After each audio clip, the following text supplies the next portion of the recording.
Hi guys, it's me Charmaine, and I thought I'd do a different video this week. I thought I would be doing a tutorial on how to make the cute little planner charms that I hang on my traveler's notebooks. And it's really versatile. You can use it anywhere. When I make these planner charms, I just usually wing it. I don't really take measurements because I have like a bunch of crafting supplies and I play around with them when I make these things. So I'll try to be as technical as possible so that you can follow along if you want to do one yourself. So I hope you enjoy the rest of the video and let me know what you think. To begin with, gather all your supplies. You will need an assortment of beads. So this is my collection of various stone and glass beads, which I've accumulated over the years. I also have a variety of charms. This lot of charms are botanical in theme, so it includes ferns, trees, and flowers. You will also need jewelry chain links, a couple of flat head pins, jump rings, lobster clasps, and jewelry wire.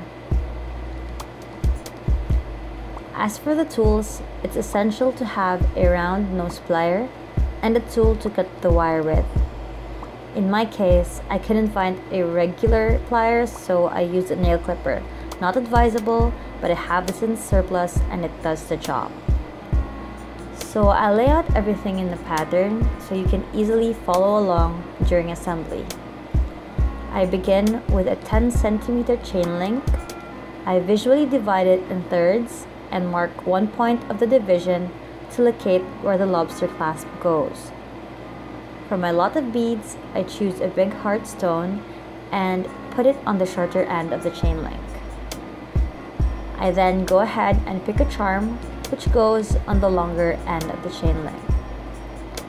So from there, I add other elements on the chain link. In this case, I added more beads and more leaf charms.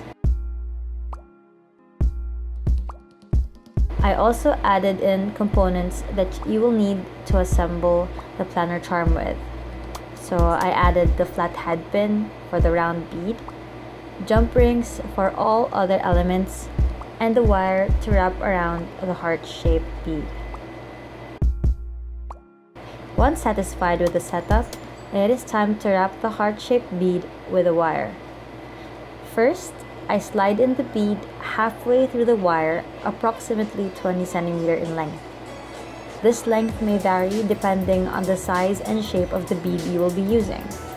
I then use the round nose plier to make a round eyelet at the bottom of the bead. I wrap the wire on the round end of the plier and gently twist until I have a loop on the end.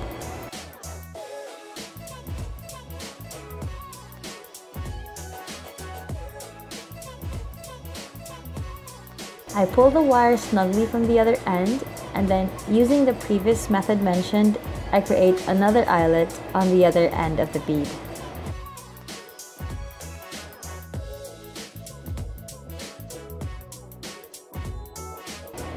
Now that I have two eyelets, I check to see if they're tightly in place and do bits of adjustments until they feel snug.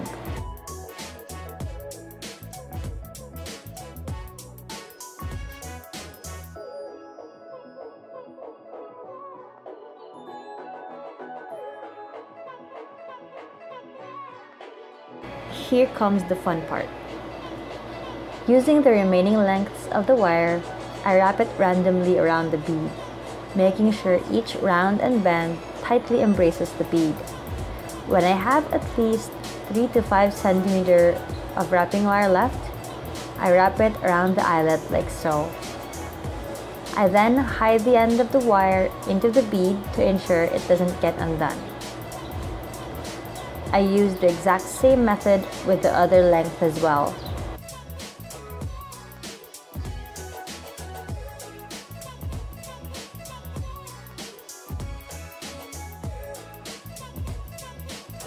To provide added security on the loose end, you can try putting on adhesive to help hold the wire in place. I'm just a hobbyist, so I'm not certain how to properly do these assemblies. But the thing about do-it-yourself activities is that when something comes undone, you can easily remedy the situation because you know how to redo it.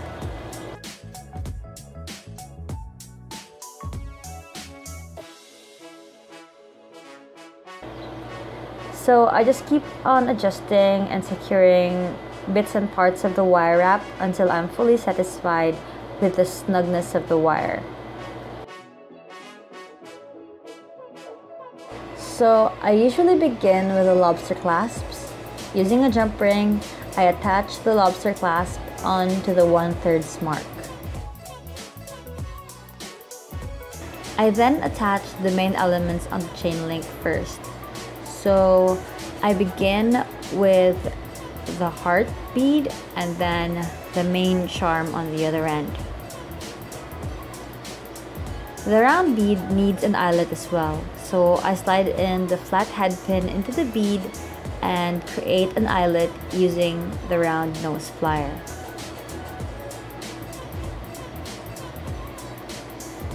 And then I just assemble the rest of the components using the jump rings to attach them on the chain link. I just follow the pattern of the original layout and make adjustments as I see fit.